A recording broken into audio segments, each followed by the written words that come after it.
أعوذ بالله من الشيطان الرجيم. بسم الله الرحمن الرحيم.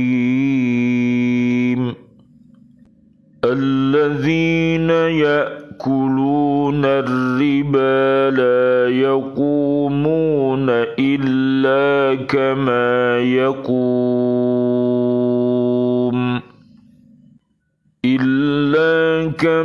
يقوم الذي يتخبطه الشيطان من المس. ذلك بأنهم قالوا إنما البيع مثل الربا وأحل الله البيع وحرم الربا فمن جاءه موعظة من ربه فانتهى فله ما سلف وأمره إلى الله ومن عاد فأولئك أصحاب النار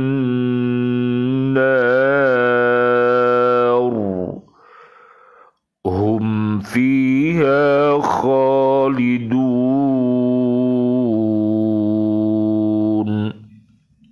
يمحق الله الربا ويربي الصدقات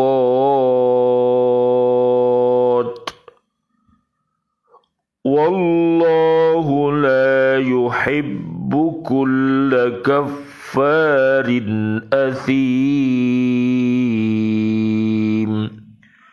صدق الله العظيم. Orang-orang yang memakan riba tidak dapat berdiri melainkan seperti berdirinya orang yang kemasukan setan karena gila. Yang demikian itu karena mereka berkata bahwa jual beli itu sama dengan riba. Padahal Allah telah menghalalkan jual beli dan mengharamkan riba. Barang siapa mendapat peringatan dari Tuhannya, lalu dia berhenti, maka apa yang telah diperolehnya dahulu menjadi miliknya, dan urusannya terserah kepada Allah.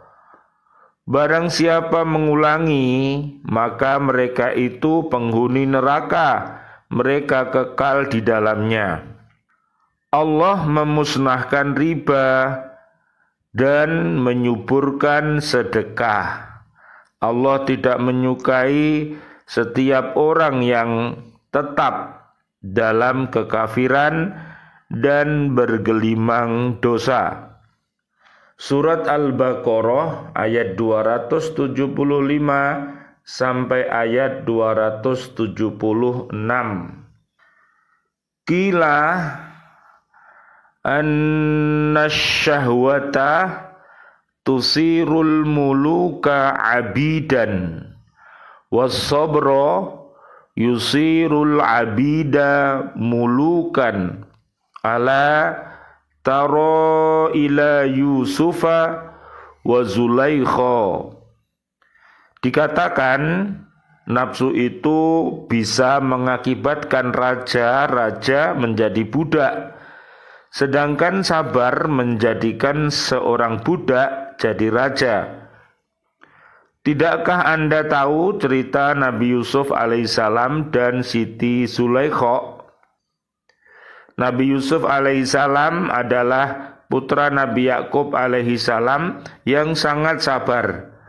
Nabi Yakub alaihissalam putra Nabi Ishak alaihissalam yang sangat ramah. Dan Nabi Ishak alaihissalam putra Nabi Ibrahim alaihissalam kekasih Allah. Tuba liman kana aqluhu amiron wa hawahu asiron wa wailul liman kana hawahu amiron wa aqluhu asiron. Berbahagialah bagi orang yang keadaan akalnya jadi raja, sedangkan nafsunya menjadi tawanan. Dan celakalah bagi orang yang keadaan nafsunya jadi raja, sedang akalnya menjadi tawanan. Berbahagialah orang yang keadaan akalnya dapat mengendalikan nafsu. Celakalah orang yang akal dikendalikan nafsu. Jadi kita harus pandai memerangi nafsu.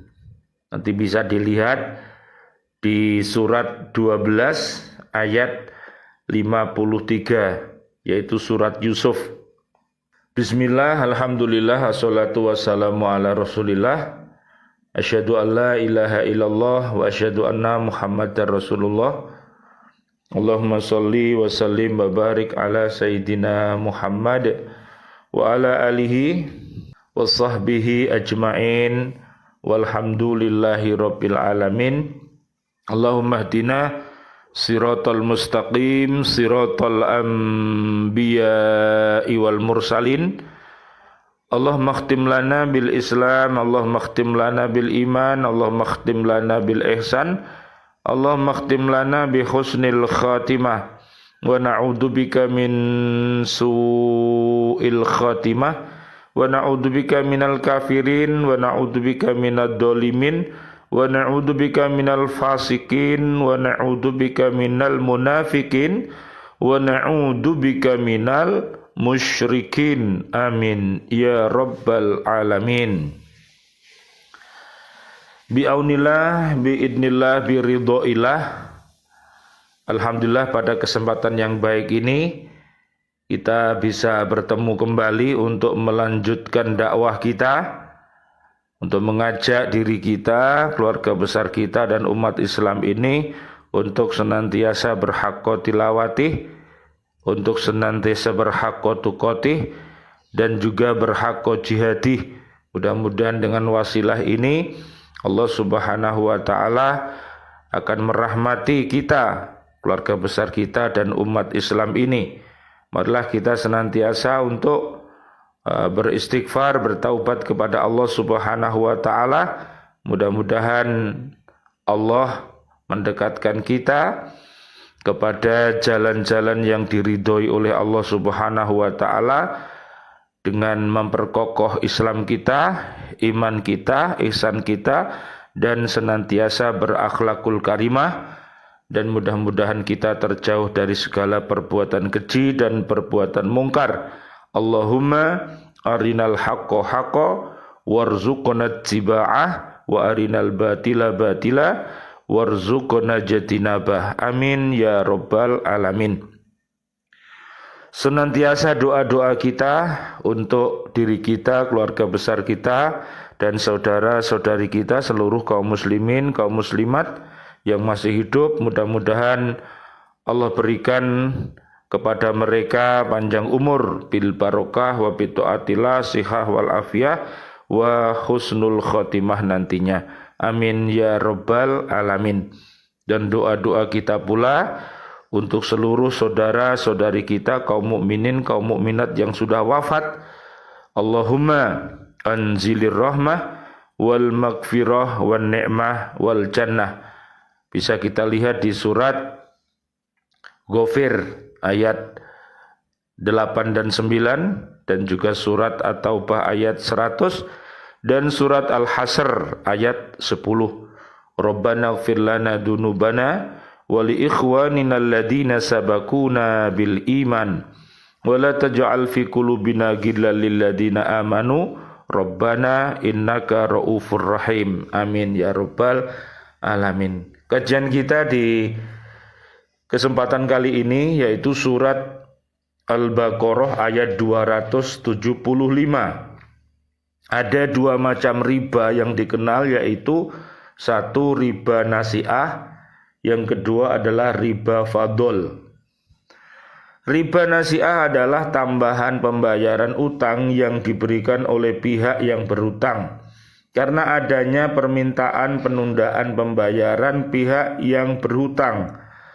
Tambahan pembayaran itu diminta oleh pihak yang berpiutang setiap kali yang berutang meminta penundaan pembayaran utangnya. Contoh, si A berutang kepada si B sebanyak 1.000 dan akan dikembalikan setelah habis masa sebulan. Setelah habis masa sebulan, si A belum sanggup membayar utangnya. Karena itu, si A meminta kepada si B agar bersedia menerima penundaan pembayaran. Si B bersedia menunda waktu pembayaran dengan syarat si A menambah pembayaran sehingga menjadi 1.300. Tambahan pembayaran dengan penundaan waktu serupa ini disebut riba nasi'ah. Na'udzubillah summa na'udzubillah bin dalik. Tambahan pembayaran ini mungkin berkali-kali dilakukan karena pihak yang berutang selalu meminta penundaan pembayaran, sehingga akhirnya si A tidak sanggup lagi membayarnya.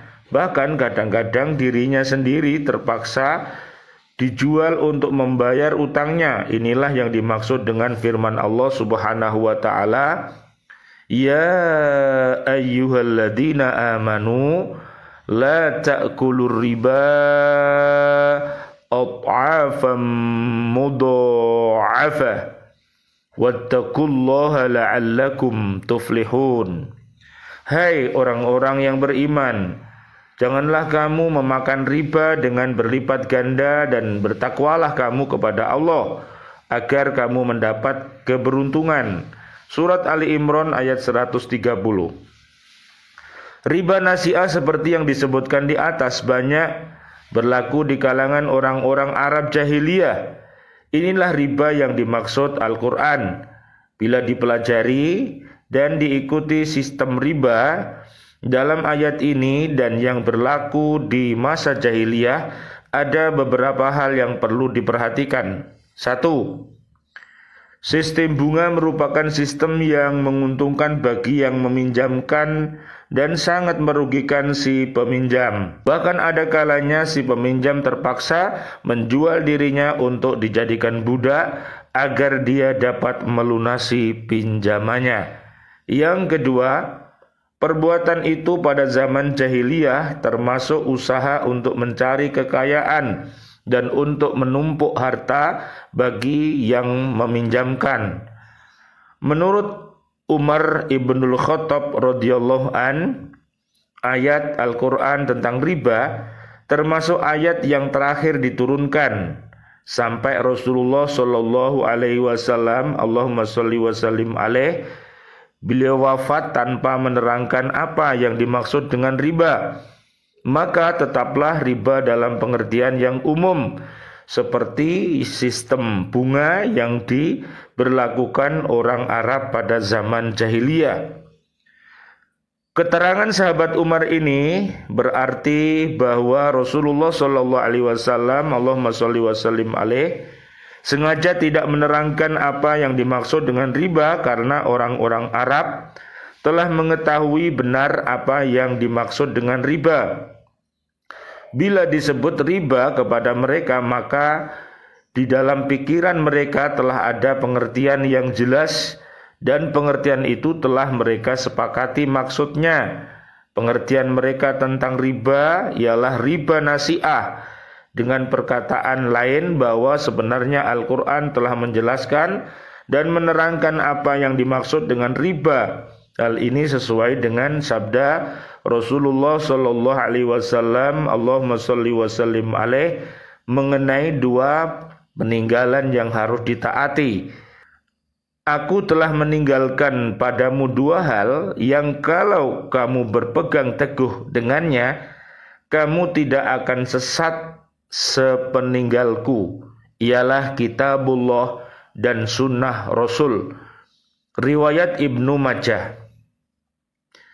Agama yang dibawa oleh Nabi Muhammad sallallahu alaihi wasallam, Allahumma shalli wa sallim alaih, adalah agama yang telah disempurnakan dan lengkap diterima beliau dari Allah Subhanahu wa taala, tidak ada yang belum diturunkan kepada beliau.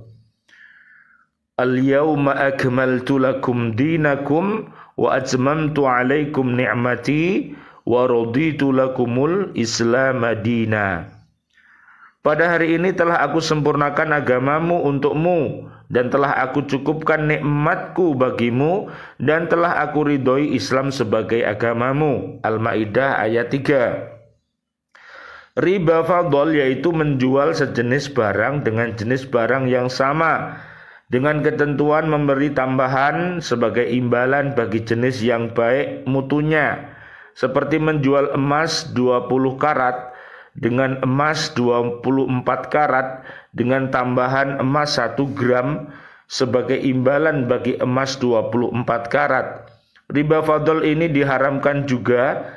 Dasar hukum haramnya riba fadl ialah sabda Nabi Muhammad sallallahu alaihi wasallam, Allahumma shalli wa sallim alaih, janganlah kamu jual emas dengan emas, perak dengan perak, gandum dengan gandum, syair atau padi ladang dengan syair, tamar dengan tamar, kurma, garam dengan garam, kecuali sama jenis dan kadarnya dan sama tunai. Barang siapa yang menambah atau meminta tambah, maka sesungguhnya dia telah melakukan riba. Riwayat Imam Bukhari dan Imam Ahmad. Sama jenis dan kadarnya dan sama-sama tunai maksudnya ialah jangan merugikan salah satu pihak dari dua orang yang melakukan barter.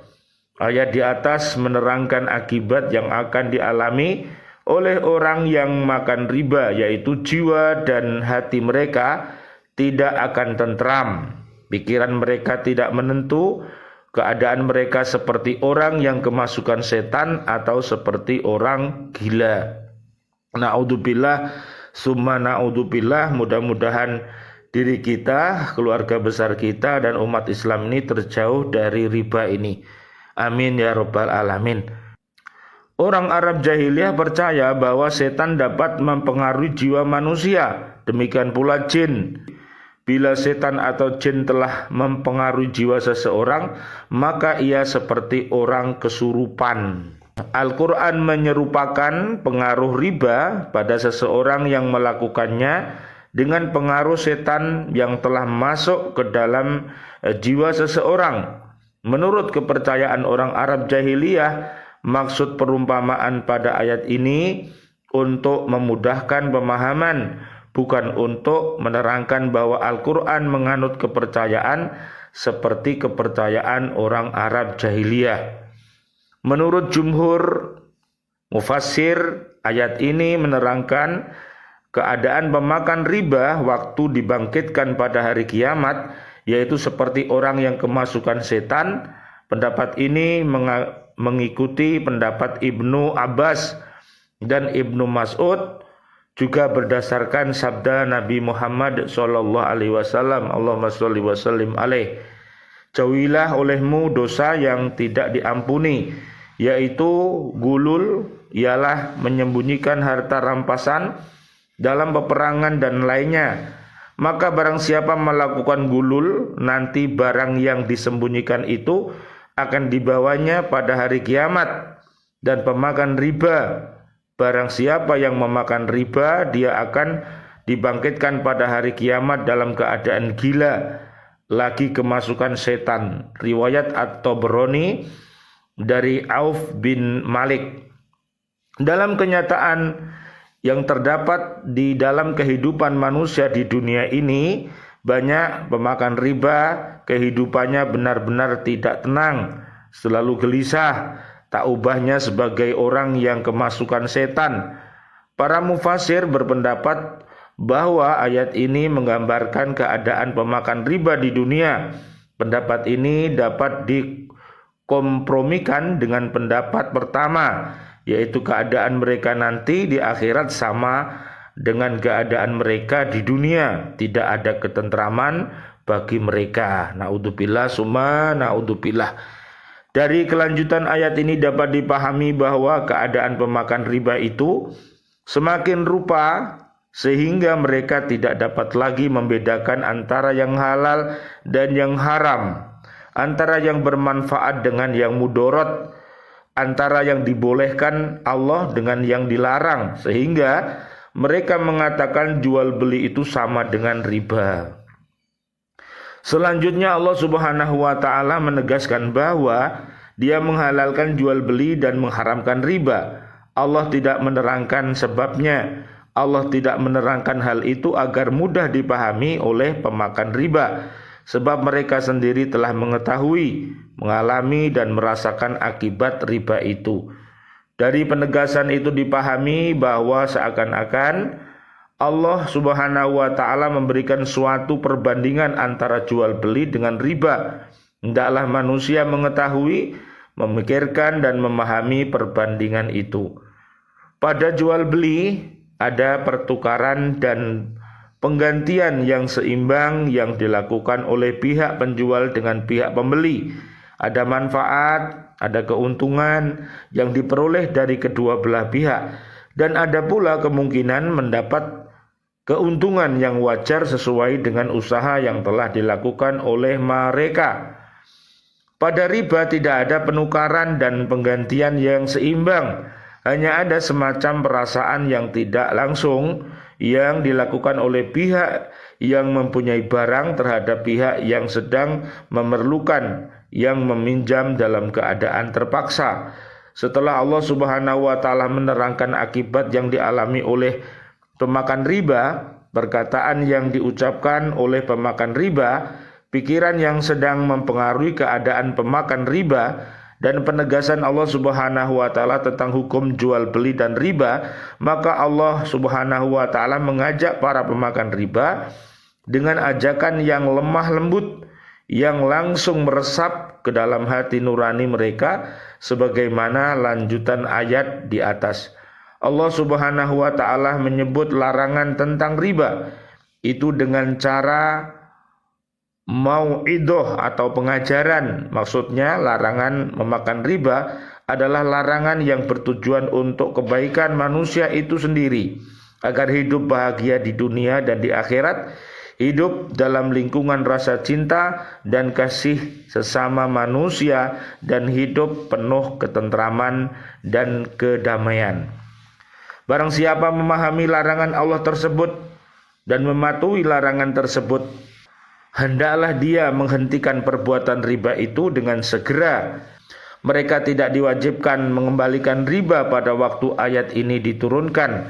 Mereka boleh mengambil pokok pinjaman mereka saja tanpa bunga yang mereka setujui sebelumnya. Dalam ayat ini terkandung suatu pelajaran yang dapat dijadikan dasar untuk menetapkan undang-undang, peraturan atau hukum, yaitu suatu undang-undang, peraturan atau hukum yang akan ditetapkan tidak boleh berlaku surut jika berakibat merugikan pihak-pihak yang dikenai atau yang dibebani undang-undang, peraturan atau hukum itu. Sebaliknya boleh berlaku surut bila menguntungkan pihak-pihak yang dikenai atau dibebani olehnya. Akhir ayat ini menegaskan bahwa orang-orang yang telah melakukan riba dan orang-orang yang telah berhenti melakukan riba kemudian mengerjakannya kembali setelah turunnya larangan ini, mereka termasuk penghuni-penghuni neraka, mereka kekal di dalamnya. Menurut sebagian ahli tafsir, dosa besar yang ditimpakan kepada pemakan riba ini disebabkan karena di dalam hati pemakannya itu telah tertanam rasa cinta harta, lebih mengutamakan kepentingan diri sendiri, mengerjakan sesuatu karena kepentingan diri sendiri bukan karena Allah. Orang yang demikian adalah orang yang tidak mungkin tumbuh dalam jiwanya iman yang sebenarnya, yaitu iman yang didasari pada perasaan, pengakuan dan ketundukan kepada Allah Subhanahu wa taala. Seandainya pemakan riba yang demikian masih mengaku beriman kepada Allah Subhanahu wa taala, maka imannya itu ialah iman di bibir saja. Iman yang sangat tipis dan tidak sampai ke dalam lubuk hati sanubarinya. Na'udzubillah summa na'udzubillah. Hasan Al-Basri berkata, iman itu bukanlah perhiasan mulut dan angan-angan kosong, tetapi iman itu adalah ikrar yang kuat di dalam hati dan dibuktikan oleh amal perbuatan. Barang siapa yang mengatakan kebaikan dengan lidahnya, sedang perbuatannya tidak pantas, Allah menolak pengakuannya itu. Barang siapa mengatakan kebaikan sedang perbuatannya baik pula, amalnya itu akan mengangkat derajatnya. Rasulullah Shallallahu Alaihi Wasallam, Allahumma sholli wa sallim alaih, beliau bersabda, Allah tidak memandang kepada bentuk jasmani dan harta bendamu, akan tetapi Allah memandang kepada hati dan amalmu. Riwayat Imam Muslim dan Ahmad. Subhanallah walhamdulillah wala ilaha illallah wallahu akbar la haula wala quwata illa billahil aliyyil adzim. Marilah kita berdoa kepada Allah Subhanahu wa taala, memohon pertolongannya. Mudah-mudahan Allah menerima segala amal-amal baik kita dan Allah mengampunkan segala kesalahan-kesalahan kita. Bismillahirrahmanirrahim. Allahumma sholli wa sallim ala Sayyidina Muhammad wa ala ali Sayyidina Muhammad walhamdulillahi rabbil alamin. Allahumma inni asbahtu minka fi ni'matin wa afiyatin wa sitrin fa atimma alayya ni'mataka wa afiyataka wa sitraka fid dunya wal akhirah. Ya Allah, aku terjaga olehmu dalam nikmat sehat, keselamatan dari bencana, dan terjaganya rahasia-rahasia dosa-dosaku, maka sempurnakanlah nikmatmu, sehat darimu, dan penjagaanmu atasku di dunia dan akhirat. Allahumma ma asbaha bi min ni'matin aw bi ahadin min khalqika faminka wahdaka la syarika laka falakal hamdu walakas syukru. Ya Allah, nikmat apapun yang kuperoleh dan diperoleh seseorang di antara makhlukmu adalah darimu yang esa dan tidak bersekutu, maka bagimu segala puji dan syukur. Ya Rabbi, lakal hamdu kama yambaghi li jalali wajhika wa azimi sultanika. Ya Rabb, bagimu segala puji seagung kemuliaan wajahmu dan kebesaran kekuasaanmu. Raditu billahi rabba wa bil islami dina wa bi Muhammadin nabiyya wa rasula.